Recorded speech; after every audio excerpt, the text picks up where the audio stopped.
All right, we'll go ahead and get started. Thanks for everybody for coming out. My name is Sam Kennedy. I'm with VCU Technology Services.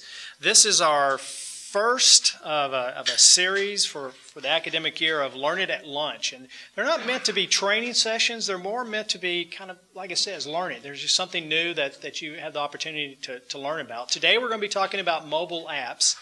And we'll be doing these on Apple's iPads, but a lot of these apps, if they're not now, in the very near future, they're going to be available on other devices.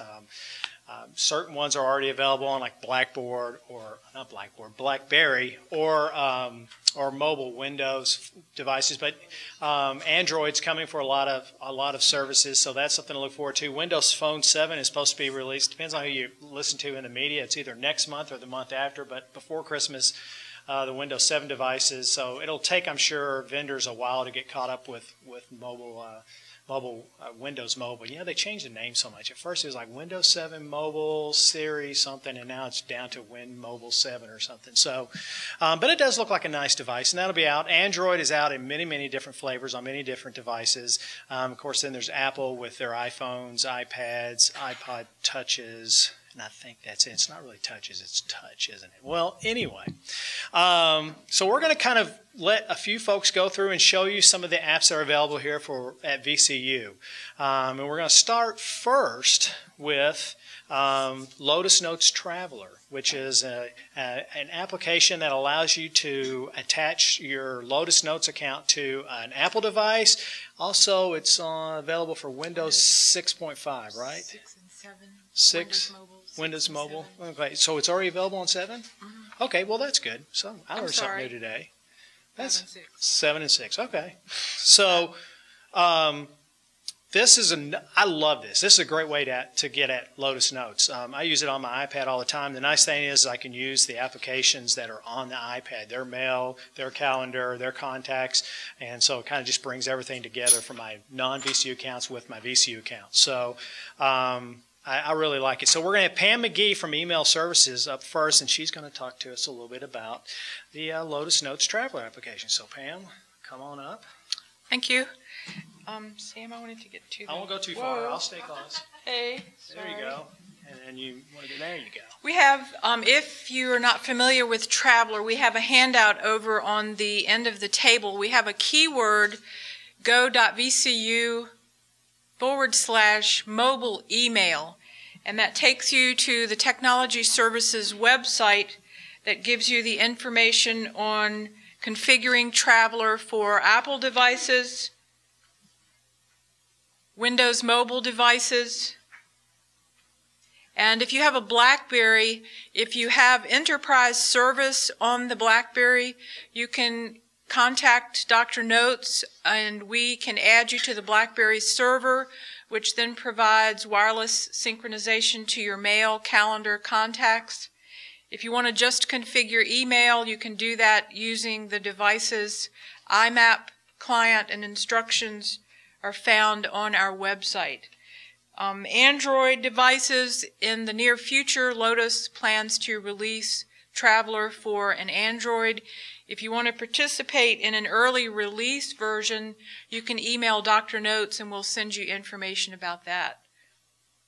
Once Traveler is downloaded,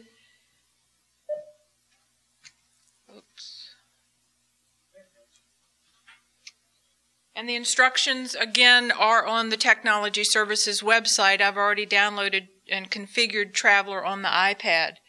When you go to your mail, it downloads your inbox, your folders.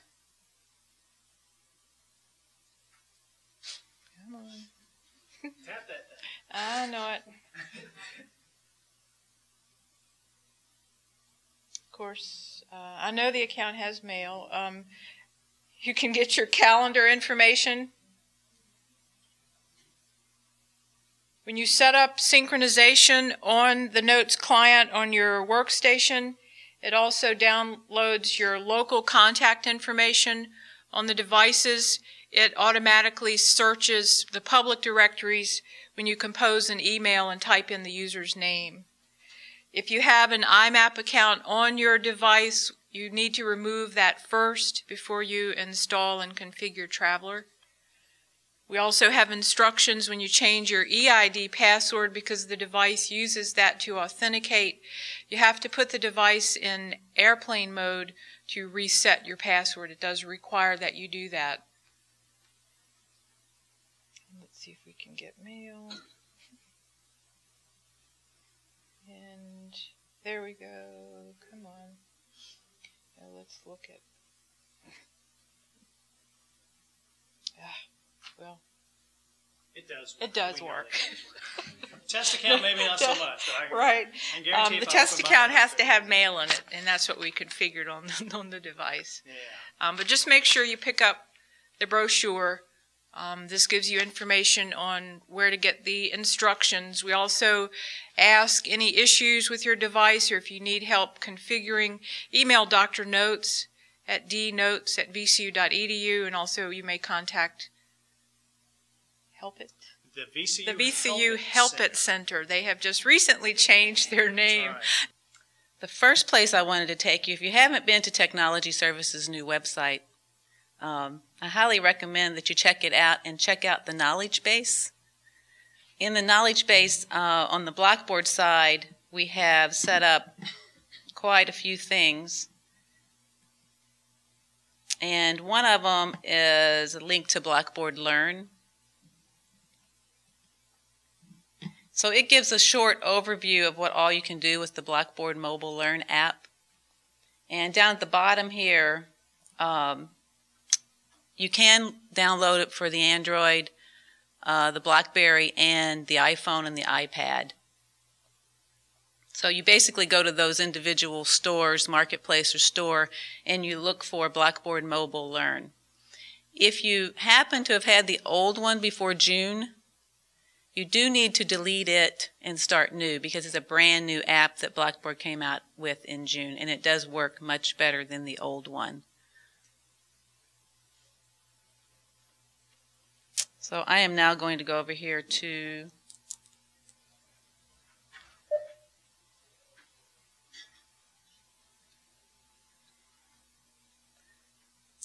I just put the iPhone on top here to say it does work on the iPhone. But we kind of call the iPad the iPhone for seniors, because I can actually hit the letters better, particularly when I'm nervous in front of a lot of people. But it does work for it. So when you download the Mobile Learn app from the Apple Store, there's actually nothing you need to do in terms of settings. You'll come up to this screen, which wants to know which school you're at, and if you put in Virginia Commonwealth, it'll fill in the rest for you, and you'll be at the Virginia Commonwealth University. It wants your VCU EID and password.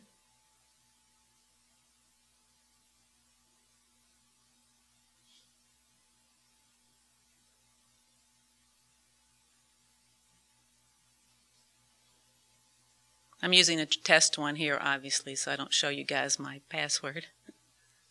It comes up with two things: the courses that you're enrolled in and the courses that you're teaching. It also has the ability for you to look at your organizations. So up at the top here, that says courses, and over here, you can't really read it. It does say organizations, so you can look at your Blackboard organizations.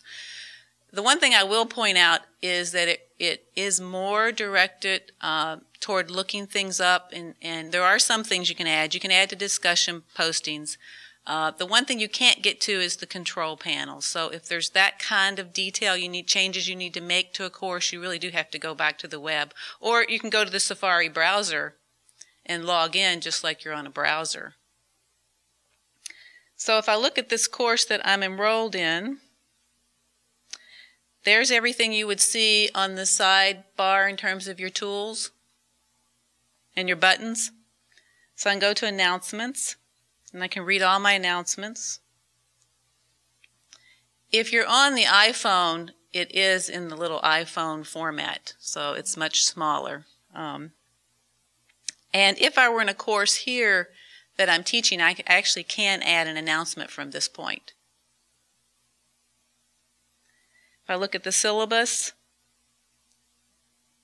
It gives me two choices. I can view it in the browser, or I can open it right here as it's a .doc. I can go here and then get,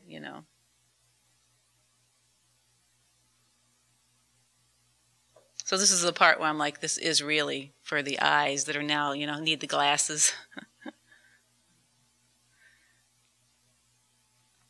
The discussion forums, you can actually add a thread.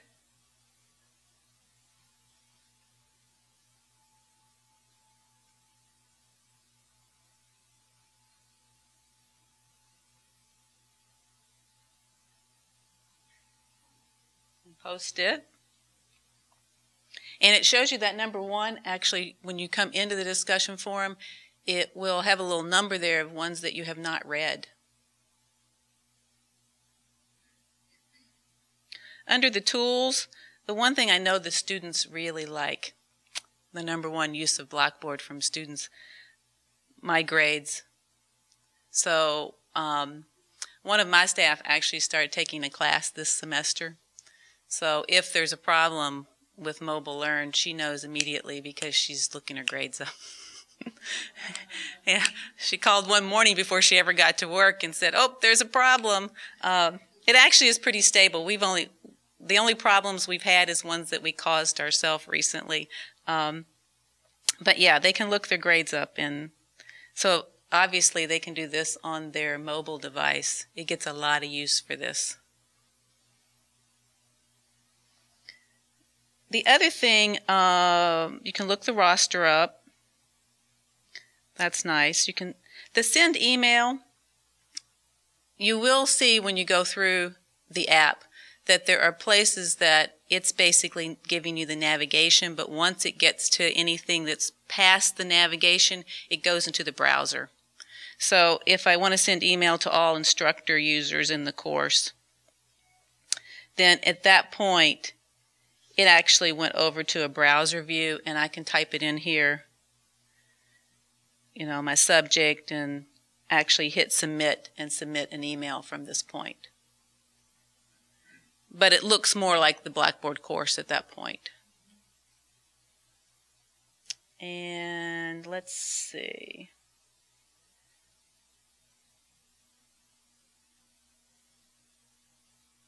Is there anything I left out? So I think that's all I have. Okay, thank you.